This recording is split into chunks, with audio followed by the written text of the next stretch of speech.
Bismillahirrahmanirrahim. Assalamualaikum warahmatullahi wabarakatuh. Selamat pagi, siang, sore, atau malam untuk teman-teman semuanya yang sedang menonton video kita pada hari ini. Pada kesempatan kali ini, kami dalam bimbingan Profesor Rizwan Halalsyah AGMSI PhD ingin memberikan tutorial atau langkah-langkah dalam mengolah data menggunakan Error Correction Model atau biasanya disingkat menjadi ECM atau ECM. Nah, saya tidak sendirian, melainkan ditemani oleh teman-teman saya. Ada saya sendiri, yaitu Oktaviana Ramadhani, lalu ada Adinda Putri, lalu ada Anissa Ayu, lalu ada Bayu Satrio, lalu ada Fernanda, juga ada Gina Nurul, Irwan Syah Putra, dan yang terakhir yaitu Muzaki Isah Putra. Nah, sebelum kita masuk ke bagaimana sih tutorial atau langkah-langkah dalam melakukan atau mengolah data SCM, kita harus kenalan terlebih dahulu nih mengenai apa sih SCM itu atau apa sih Error Correction Model itu. Di sini kita akan bahas jenis-jenisnya, pengertiannya, tujuan dari penggunaan model tersebut, dan kelebihan kekurangan. Nah, boleh Okta ulas sedikit atau spoiler sedikit bahwasanya ECM itu tuh menjadi salah satu metode atau model yang sangat disukai oleh para peneliti untuk melihat nih bagaimana pengaruh jangka pendek dan jangka panjang pada variabel independen terhadap variabel dependen. Nah, langsung aja kita masuk ke pengertian dari ECM itu sendiri. Boleh kepada teman-teman dipersilakan untuk memaparkan materi mengenai ECM. Nah, kita masuk ke pengertian. Pertama ada ECM atau Error Correction Model, merupakan model yang dikembangkan oleh Engel dan Granger untuk mengatasi masalah pada variabel-variabel yang saling berkointegrasi atau memiliki hubungan keseimbangan jangka panjang, namun dalam jangka pendek tidak ada keseimbangan atau disequilibrium. Selanjutnya ada VECM atau Vector Error Correction Model, merupakan model VAR yang dibuat ketika antar variabel saling berkointegrasi. Hubungan dinamis jangka pendek dari satu variabel di dalam sistem dipengaruhi oleh penyimpangan dari keseimbangan jangka panjang yang dikenal sebagai cointegrational term atau error correction term.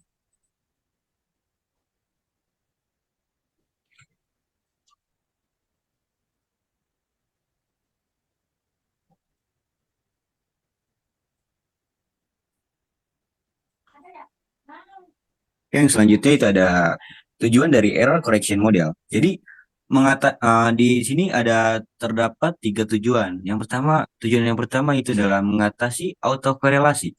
SEM dapat membantu mengatasi masalah autokorelasi dalam model regresi, terutama ketika ada hubungan dinamis antara variabel-variabel yang dianalisis. Dengan memasukkan variabel penyesuaian dalam model, SEM dapat membantu memperbaiki autokorelasi dalam residu model. Yang kedua, yaitu tujuan dari Error Correction Model atau ACM, itu ada mengatasi kointegrasi. ACM digunakan untuk model data time series yang kointegrasi, yaitu situasi di mana dua atau lebih seri waktu memiliki hubungan jangka panjang yang stabil meskipun masing-masing seri mungkin tidak stasioner. Tujuan yang ketiga itu ada memisahkan dinamika jangka panjang dan pendek. SEM memungkinkan analisis dampak jangka pendek dari perubahan variabel independen terhadap variabel dependen, sekaligus memperhitungkan penyesuaian menuju hubungan jangka panjang. Nah, dari tujuan itu terdapat jenis data yang cocok atau relevan, yaitu data yang pertama itu data time series yang non stasioner tapi kointegrasi. Nah, data yang kedua itu ada data ekonomis seperti GDP, inflasi, suku bunga, dan nilai tukar.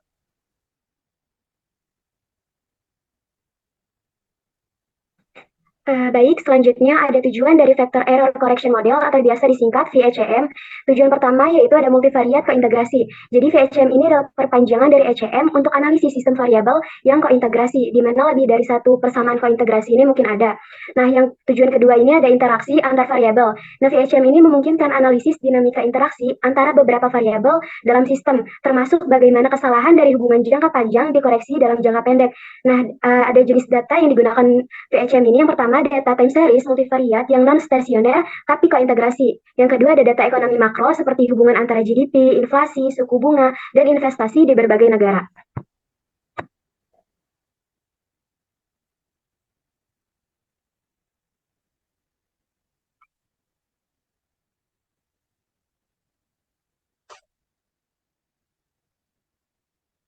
Oke, baik. Sekarang masuk ke perbedaan dari model ECM dan juga model VACM.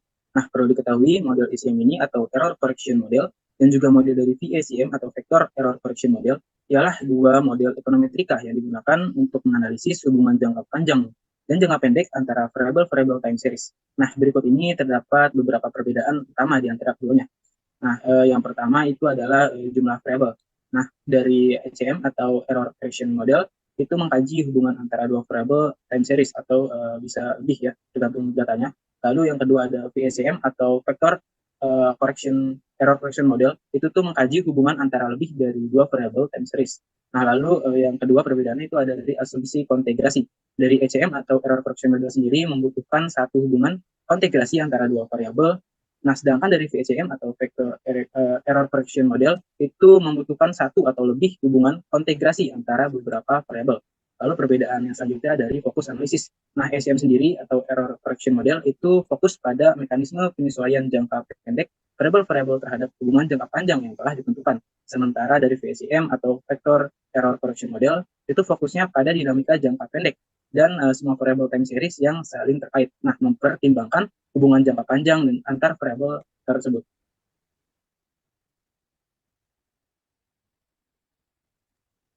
Perbedaan selanjutnya pada model ECM dengan model FCM itu terdapat pada bentuk model dan juga penerapannya.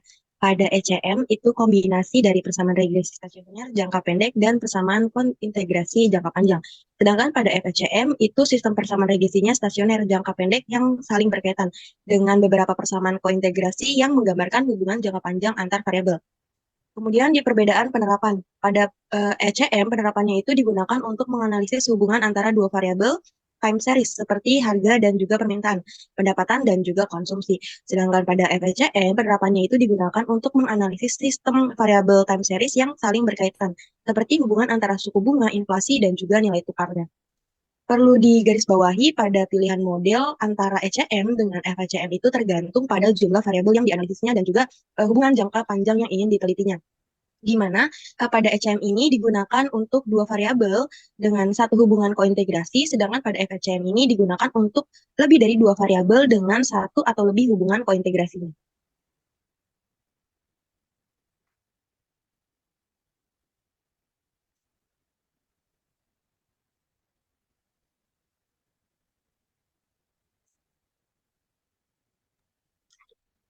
Selanjutnya, itu ada jenis-jenis dari error correction model. Yang pertama itu ada error correction model Engel-Granger, yaitu teknik statistika yang digunakan untuk menganalisis hubungan jangka panjang antara variabel-variabel runtun waktu yang tidak stasioner.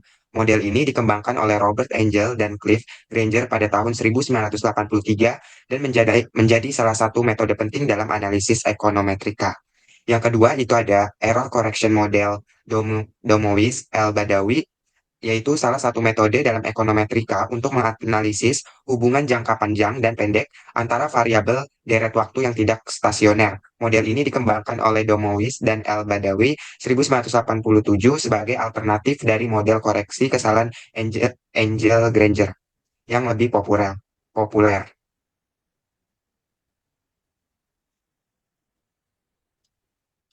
Oke, selanjutnya di sini saya akan menjelaskan langkah-langkah bagaimana cara menggunakan metode ECM. Di sini kami punya data analisis yang bersumber dari Bapak Agustri Basuki, SEMSI. Data ini bersifat time series dari tahun 1986 sampai tahun 2015. Nah, di sini ada keterangannya. GDP itu sama dengan Gross Domestic Product, Gross itu sama dengan kurs dolar terhadap rupiah, IFCF investasi, INF sama dengan inflasi, TR sama dengan tax revenue, trade sama dengan nilai perdagangan, AK sebagai angkatan kerja, EVA sebagai industry value added, LIR sama dengan tingkat bunga. Nah, di sini GDP-nya itu sebagai variabel dependent dan sisanya itu sebagai variabel independen atau variabel bebas. Langsung saja kita mulai analisisnya. Pertama-tama kita pindah dulu ke Excel. Kita copy datanya semuanya. Tahunnya tidak perlu di copy, hanya datanya saja. Copy. Selanjutnya kita pindah ke eViews. karena kita membuat analisis baru, kita pilih create a new EViews profile. Nah, ini pakai yang date regular frekuensi. Frekuensinya anual. Start date-nya mulai dari 1986 sampai 2015. Oke, klik OK. Nah, setelah itu kita masukkan datanya dengan klik quick, pilih empty group series, kita scroll ke atas, klik kanan, paste. Nah, datanya sudah keluar. Pastikan datanya itu eh, angka semua, tidak mengandung huruf, karena jika ada mengandung huruf, data ini tidak dapat diolah nantinya.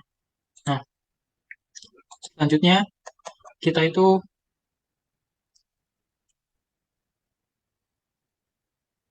melakukan uji akar unit untuk melihat apakah data yang kita gunakan ini sudah stasioner atau belum. Kenapa? Karena kita harus mengujinya, karena jika data yang digunakan dalam model ada yang tidak stasioner, maka data tersebut dipertimbangkan kembali validitas dan kestabilannya. Karena hasil regresi yang berasal dari data yang tidak stasioner akan menyebabkan spurious regression. Apa itu spurious regression? Spurious regression adalah regresi yang memiliki R-square yang tinggi, namun tidak ada hubungan yang berarti dari keduanya. Nah, langsung saja kita untuk mempersingkat waktu, kita lanjut untuk menguji secara bersamaan. Caranya, kita blok variabelnya.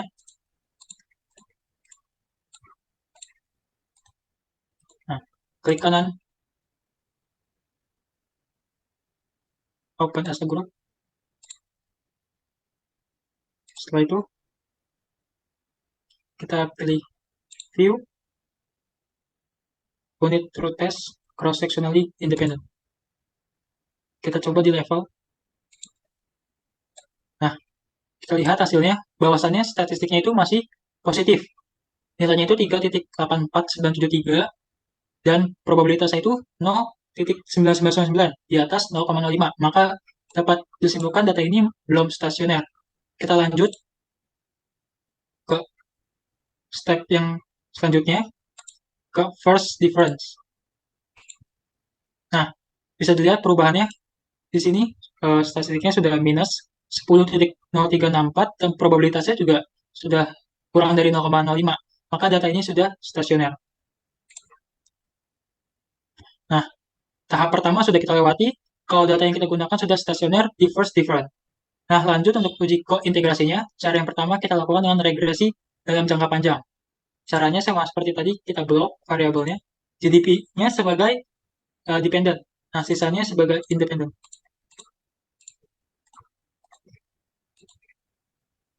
Klik kanan, open as equation. Klik OK. Nah, ini data jangka panjangnya. Kita lanjut ke resitnya dengan cara klik proc, pilih residual series. Nah, ordinary. Di sini kita ganti namanya jadi ECT. Nah, oke. Oke, datanya sudah keluar. Selanjutnya, kita uji akar unit untuk ECT ini. Nah, di uji ECT ini kita harus lolos pada data level. Kita lihat. Kita view, unit true test, standar unit true test. Nah, kita pilih yang level. Oke. Nah, pada data level bisa dilihat sudah stasioner, terlihat dari probabilitasnya yang kurang dari 0,5 dan tes statistiknya juga minus di angka 4.092864. Oke, lanjut. Kita beranjak ke regresi jangka pendek, ECM. Nah, dari regresi jangka panjang, yang ini, kita pilih estimate. Nah, selanjutnya, kita sisipkan huruf D. Kenapa? Karena data lolos pada stasioner first difference dalam bentuk delta. Lalu kita sisipkan D di setiap variabel.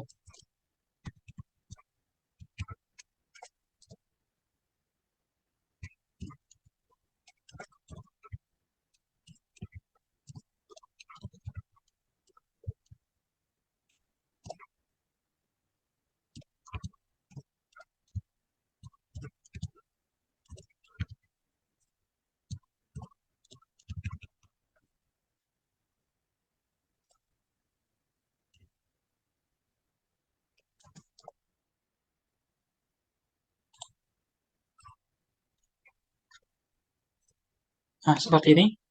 Setelah sudah, kita klik OK.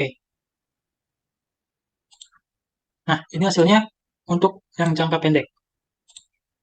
Oke, setelah model kita ketahui, kita perlu menguji apakah ini model terbaik atau tidak dengan cara uji asumsi klasik. Nah, di sini ada 5 uji asumsi klasik yang kita gunakan.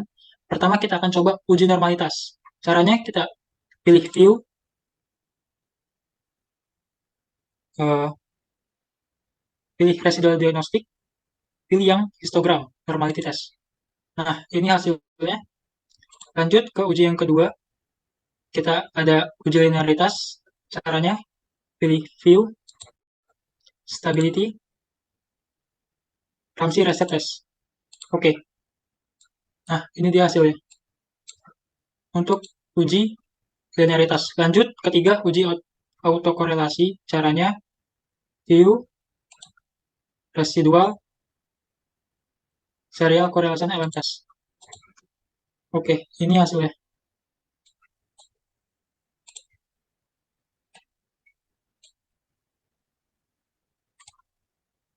Lanjut ke uji heteroskedastisitas.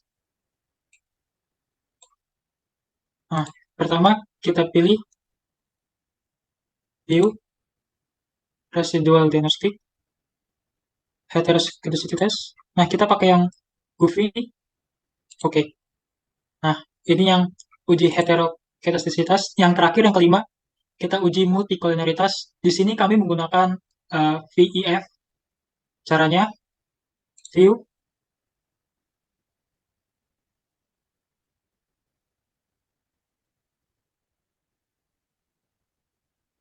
koefisien diagnostik, varian inflation factor.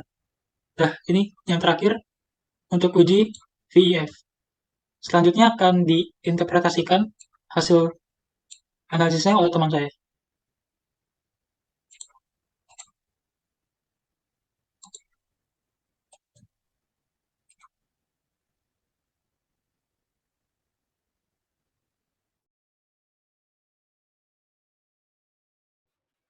Ya, dari langkah-langkah yang tadi dijelaskan oleh Bayu, itu akan menghasilkan hasil. Seperti hasil pertama, yaitu adalah persamaan regresi dalam jangka yang panjang. Nah, di sini itu dapat terlihat ya koefisien-koefisien dari beberapa variabel. Nah, di sini dalam jangka panjang, variabel yang mempengaruhi GDP itu yang pertama adalah GFCF atau investasi, lalu ada IVA atau industri value added, lalu ada TR itu adalah tax revenue atau pendapatan pajak, lalu ada trade. Nah, sedangkan variabel yang malah menghambat GDP itu pada dalam jangka yang panjang, itu yang pertama adalah variabel inflasi, lalu ada kurs, dan variabel angkatan kerja. Nah, di sini aku mau bahas variabel dari yang pertama itu adalah trade, di mana trade ini um, menunjukkan koefisiennya itu nilai min 0,200752, di mana ketika trade-nya itu naik satu satuan, maka malah justru akan menurunkan GDP sebesar 0,200. Sedangkan ketika GFCF itu naik satu satuan, maka akan menaikkan GDP sebesar 0,848454. Seperti itu. Lanjut ke hasil berikutnya, ke ECT.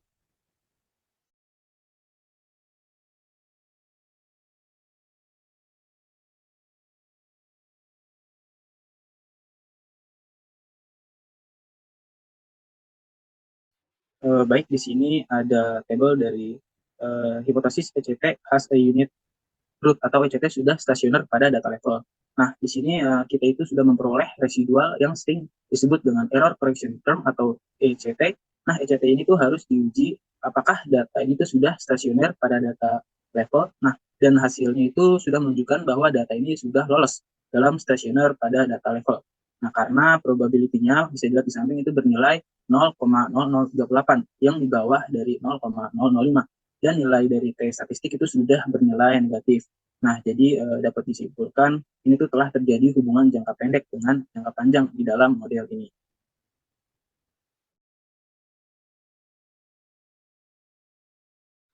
Oke, selanjutnya ada regresi jangka pendek, yaitu ECM, dapat terlihat bahwa nilai ECT atau error correction term-nya ini sudah lolos karena koefisiennya itu di bawah 0,005 dan bernilai negatif. Nah, variabel yang berpengaruh dalam jangka pendek yaitu ada GFCF, IVA, TR, dan TRED. Nah, R-square-nya ini sudah turun pada jangka pendek yang tadinya 0,999306 menjadi 0,950103.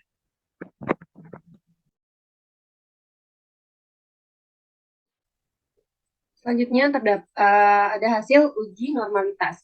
Pada hasil analisis di samping, pada gambar, nilai dari jar Quebera bernilai 0,8527, yang mana mendekati angka 1. Dan nilai probability-nya tidak begitu mendekati angka 1 dengan nilai sebesar 0,652871, yang berarti bahwa model ECM ini tidak memenuhi syarat normalitas.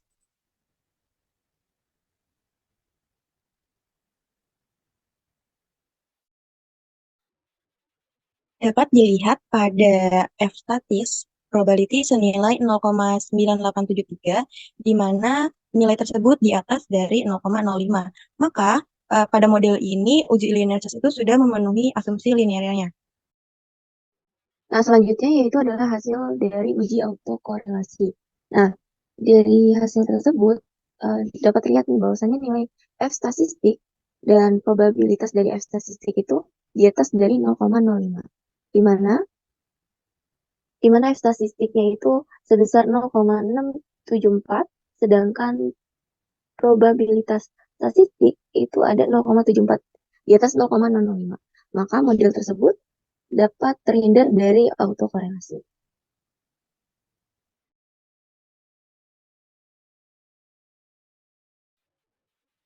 Selanjutnya adalah uji heterokedastasitas, di mana nilai observasi R-square-nya itu di atas 0,05 dengan nilai 5,770020, yang berarti pada data tersebut model ini tidak mengandung heterokedastasitas. Itu ada uji multikolenialitas yang dimana angka center VIF menunjukkan berada di bawah 10, yang berarti model lulus dari multikolenialitas. Kesimpulannya, dalam error correction model ini akan menghasilkan persamaan dalam jangka yang panjang dan dalam jangka yang pendek. Nah, perlu teman-teman ketahui juga bahwasannya untuk memperkirakan bahwasannya model ini lebih baik atau tidak, itu kita harus uji asumsi klasik. Ada uji multikoliniaritas dan uji-uji lainnya, seperti itu. Baik, kurang lebihnya mohon maaf. Sekian dari kami. Wassalamualaikum warahmatullahi wabarakatuh.